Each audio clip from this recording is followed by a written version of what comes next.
Shalom, and welcome to Hebrew Bible Secrets with your host, Rabbi Beaton. We are reading today from the book of Luke, starting at chapter 2. Luke, chapter 2. 1. And it came to pass in those days that there went out a decree from Caesar Augustus, that all the empire should be taxed. 2. And this taxing was first made when Cyrenius was governor of Syria. 3. And all went to be taxed, every one into his own city. 4. And Joseph also went up from Galilee, out of the city of Nazareth, into Yehuda, to the city of David, which is called Bethlehem, house of bread, because he was of the Beth, the house and lineage of David. 5. To be taxed with Miriam, his espoused wife, being great with child. 6. And so it was, that while they were there, the days were accomplished, that she should give birth. 7. And she brought forth her firstborn son, and wrapped him in menorah lighting pieces, and laid him in a sukkah feeding trough, because there was no room for them in the dwelling. 8. And there were in the same region shepherds abiding in the field, keeping watch over their flock by night. 9. And lo, the messenger of Yahweh came upon them, and the glory of Yahweh shone round about them, and they were terrified. 10. And the messenger said to them, Fear not, for behold, I bring you the Besorah of great joy, which shall be to all the people of Israel. 11. For to you is born this day in the city of David a Saviour, which is Messiah, Adonai. 12. And this shall be a sign to you. You shall find the baby wrapped in swaddling clothes, laying in a sukkah, feeding trough. 13. And suddenly there was with the messenger a multitude of the hosts from Shamayim, heaven, praising Elohim and saying. 14. Glory to Elohim in the highest, and on earth, shalom, goodwill towards men. 15. And it came to pass, as the messengers were gone away from them into the Shamayim, the shepherds said to one another, Let us now go even to Bethlehem, house of bread, and see this thing which is come to pass, which Yahweh has made known to us. 16. And they came in a hurry and found Miriam and Joseph and the baby laying in the sukkah, feeding trough. 17. And when they had seen it, they made known the saying in the surrounding regions, which was told them concerning this child. 18. And all they that heard it were amazed at those things, which were told to them by the shepherds. 19. But Miriam kept all these things, and pondered them in her heart. 20. And the shepherds returned, glorifying and praising Elohim for all the things that they had heard and seen, as it was told to them. 21. And when 8 days were accomplished for the circumcision of the child, his name was called Yahushua, which was so named by the Malach before he was conceived in the womb. 22. And when the days of her purification, according to the Torah of Musa, were accomplished, they brought him to Jerusalem to present him to Yahweh. 23. As it is written in the Torah of Musa, every male that opens the womb shall be called set apart to Yahweh. 24. And to offer a sacrifice according to that which is said in the Torah of Musa, a pair of turtle doves, or 2 young pigeons. 25. And behold, there was a man in Jerusalem, whose name was Shimon, and the same man was righteous and devout, waiting for the restoration of Israel, and the Ruach HaKadosh, Spirit, was upon him. 26. And it was revealed to him by the Ruach HaKadosh, Spirit, that he should not see death before he had seen Yahweh's Messiah. 27. And he came by the Ruach Spirit into the Abrahamic-Faith, the temple. And when the parents brought in the child Yahushua to do for him what was customary according to the Torah. 28. Then he took him up in his arms and said, Blessed is Elohim, saying. 29. Master, Adon, Lord, now let your servant depart in shalom, according to your word.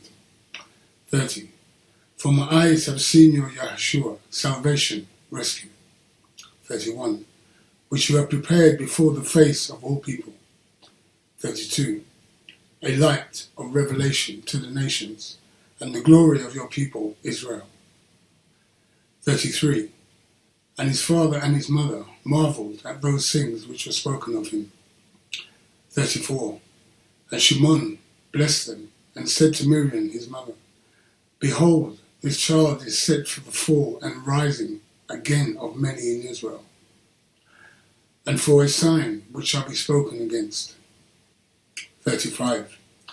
Yes, a sword shall pierce through your own soul also, that the thoughts of many hearts may be revealed. 36. And there was one, Cana, a prophetess, the daughter of Penuel, of the tribe of Asher. She was of a great age, and had lived with her husband for 7 years before his death. 37. And she lived there as a widow for 84 years, and departed not from the Abrahamic-Faith, the temple, but served Yahweh with fasting and petitions night and day. 38. And she coming in that instant gave thanks likewise to Yahweh, and spoke of him to all them that looked for rescue in Jerusalem. 39. And when they had performed all things according to the Torah of Moshe, Musa, they returned into Galilee to their own city of Nazareth. 40. And the child grew and waxed strong, filled with wisdom, and the favour of Elohim was upon him. 41.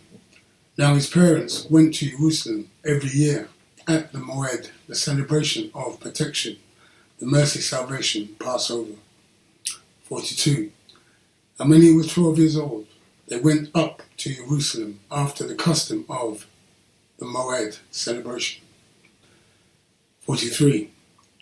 And when they had fulfilled the days, as they returned, the child Yahushua was left behind in Jerusalem, and his father and his mother knew not of it.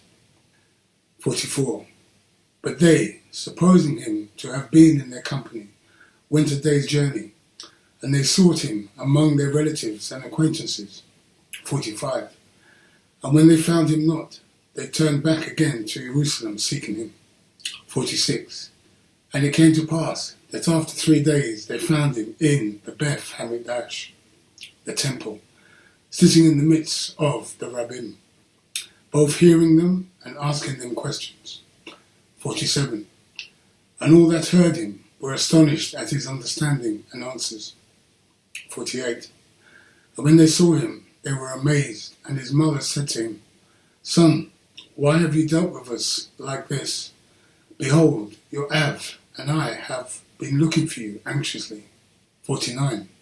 And he said to them, Why is it that you were looking for me? Did you not know that I must be in my Av's house? 50. And they understood not the saying which he spoke to them. 51. And he went down with them, and came to Nazareth, and was submitted to them. But his mother kept all these sayings in her heart. 52. And Yahushua increased in wisdom and stature, and in favour with Elohim and man. Okay, so that now brings us to the end of chapter 2 of Luke. So let's go and have a look at some of the footnotes in chapter 2.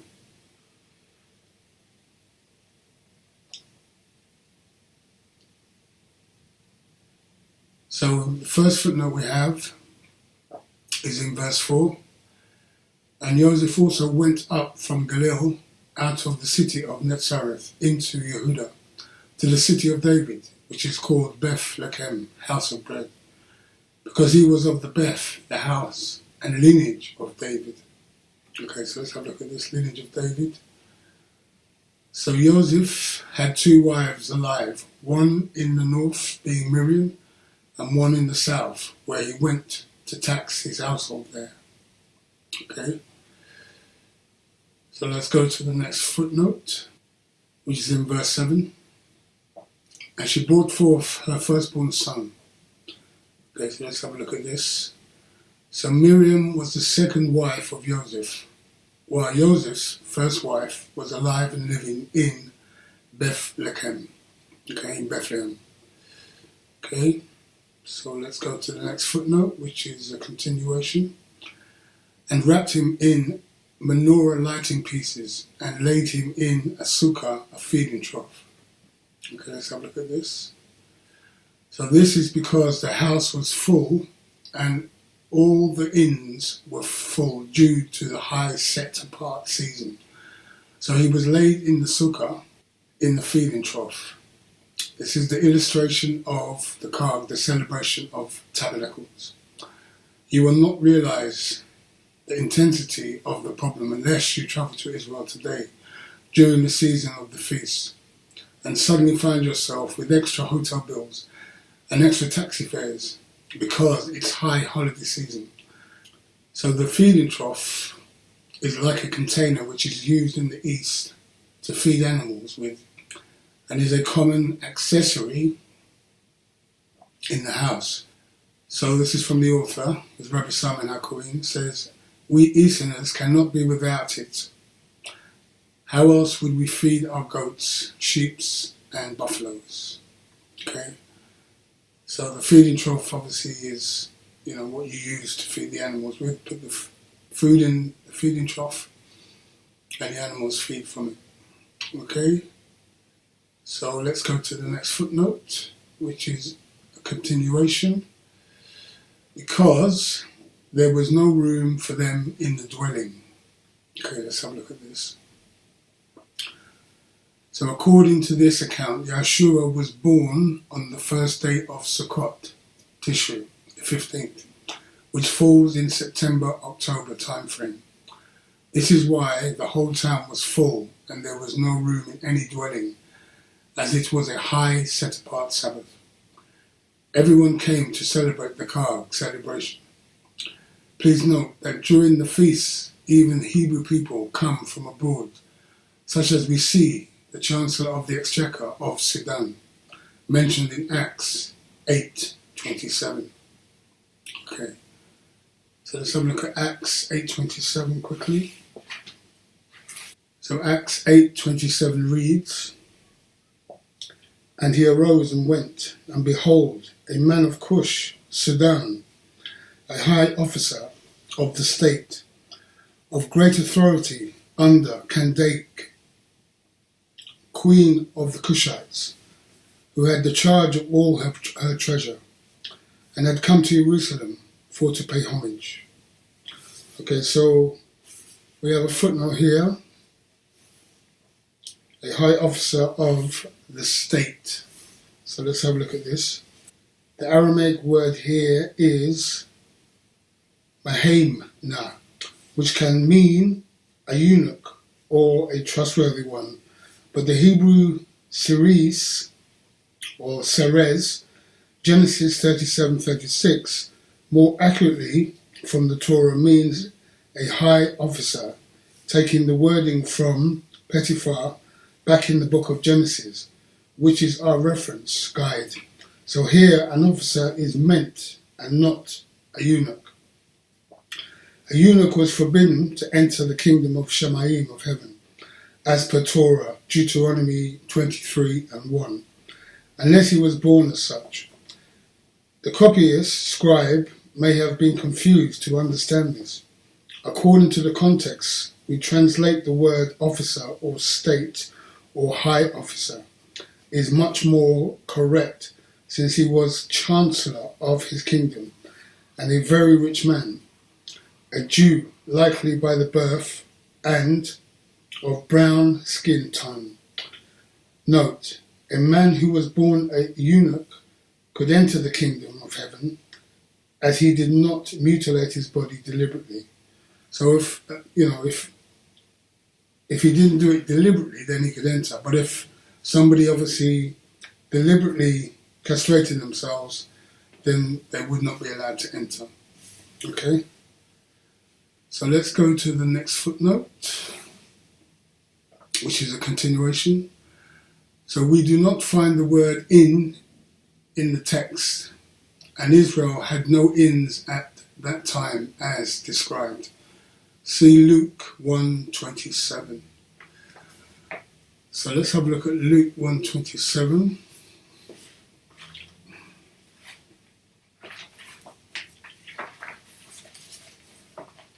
So Luke 1:27 reads, "To a virgin espoused to a man whose name is Joseph, of the Beth, the house of David, and the virgin's name was Miriam." So it wouldn't have been called an inn, it would have been called a Beth, a house. Yeah? Okay, so let's go to the next footnote, which is in verse 10. "And the messenger said to them, Fear not, for behold, I bring you the Besorah of great joy, which shall be to all the people of Israel." So let's have a look at this, all the people of Israel. The Festival of Tabernacles was a Chag, a celebration for all people to celebrate. On this particular celebration, 70 bulls are sacrificed for the 70 nations of the world. Hence why, on this particular celebration, this was a time of joy for all the people of Israel and others who were engrafted into the nation. Okay, so let's go to the next footnote, which we have in verse 11.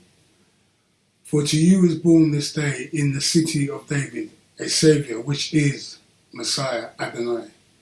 So in the city of David. So let's have a look at this. So the writer is trying to give us the raw connection and lineage of the baby back to King David, connecting him to the promises Abba Yahweh made with King David. Okay? So let's go to the next footnote, which is in verse 15. "And it came to pass, as the messengers were gone away from them into the Shamayim." So messengers, let's have a look at this. So this is Malachim. So we're talking the angels here. Okay? So let's go to the next footnote.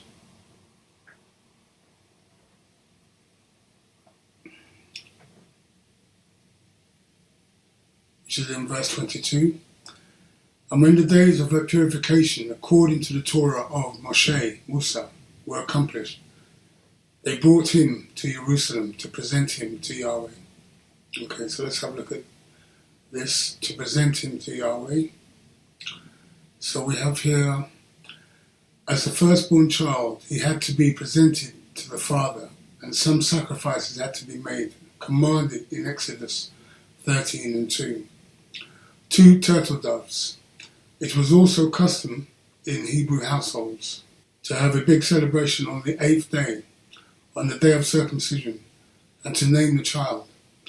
This custom is still the same in many families in Israel today, and for the Hebrew people living in the diaspora. This shows you that the parents of the child were normal parents, and there was no special birth, as the whole account is fictitious.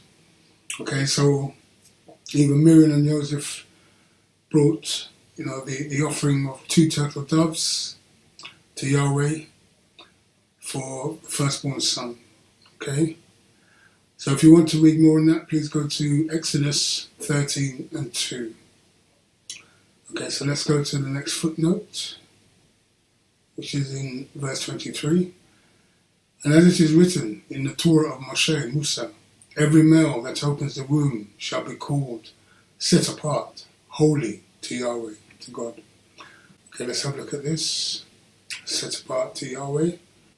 So Yahushua had his Pidya Ben, the ransom of the firstborn child, done, which was done on the 31st day following childbirth, mentioned in Numbers 18:15.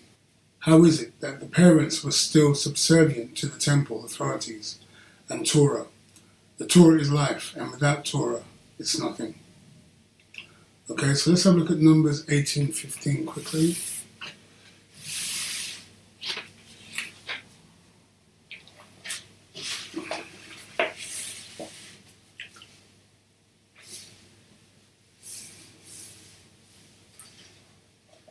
So Numbers 18:15 reads, "Everything that opens the womb in all flesh, which they bring to Yahweh, whether it be of men or beast, shall be yours. Nevertheless, the Bakor, the firstborn of man, you shall redeem, and the Bakor, the firstborn of unclean animals, you shall redeem." Okay, so we have a footnote here for firstborn of unclean animals. So let's have a look at that quickly. So this law applies to unclean animals such as people owning horses and donkeys, etc. The mare giving birth to young ones. Okay, so even the unclean animals, the firstborn, had to be redeemed as well as the firstborn child. Okay, so let's go to the next footnote, which is in verse 25. "And behold, there was a man in Jerusalem whose name was Shimon, and the same man was righteous and devout, waiting for the restoration of Israel. And the Ruach HaKadosh, set apart spirit, was upon him." Okay, so we have here whose name was Shimon. So let's have a look at this quickly. So this man is no other than the great Ramban and the head of the Sanhedrin, Elder Hillel, who produced the finest rabbim in Israel and was much revered in Israel. A great man and one of the greatest sages ever to live. See Acts 5:34. Okay, so let's have a look at Acts 5:34. So Acts 5:34 reads, "Then one stood there in the Sanhedrin, a Pharisee named Gamaliel, a rabbi, a great teacher, who had a reputation among all the people, and commanded to put the emissaries outside for a little while." Okay, so we have a footnote for Gamaliel.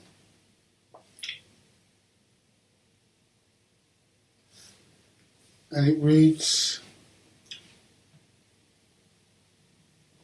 "This man, Gamaliel, was the son of the elder Hillel, who was named Shimon. He was the one who said the benediction over Yahshua in Luke 2:25 as a baby. This man, Gamaliel, was the son of one of the greatest Torah teachers called Elder Hillel, who lived to establish the school of Hillel.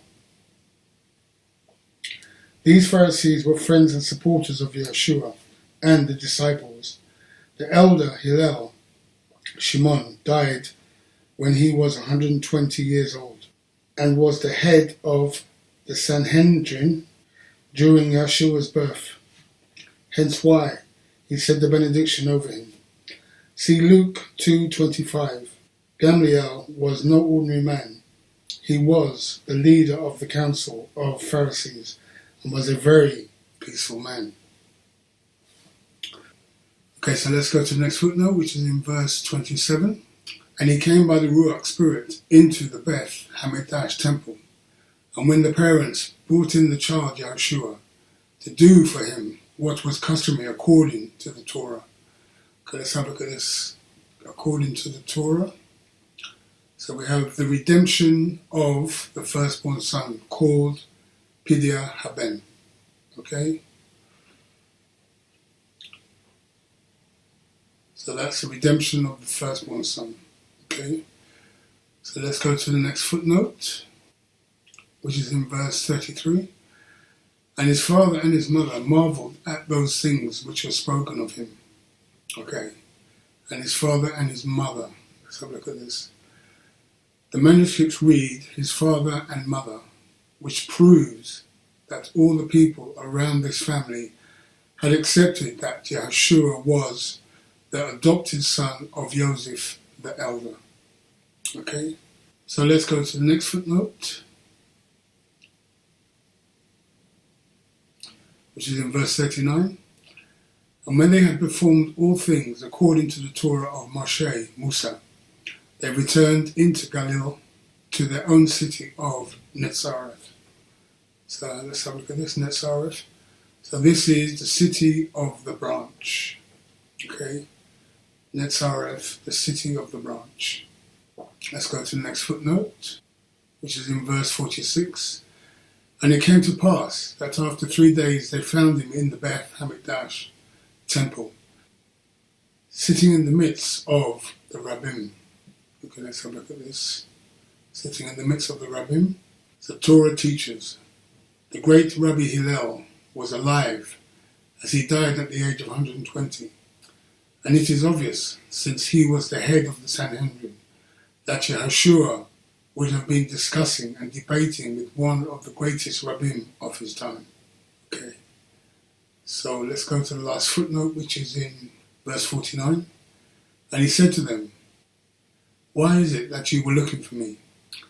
Did you not know that I must be in my Ab's house?" Okay, let's have a look at this. Ab's house. This was an idiomatic expression for doing the will of the Father Yahweh in heaven. So he was in the largest gathering, the temple. Okay, so that now brings us to the end of chapter 2. So I thank you for watching, and I hope to see you on the other side. This is Rabbi Jeremy Beaton saying thank you for watching, and Shalom Shalom. Baruch Shem Kivod Malkuto Leolam Va'ed. Benevolent be the name of his esteemed kingdom, forever and ever and ever. Amen.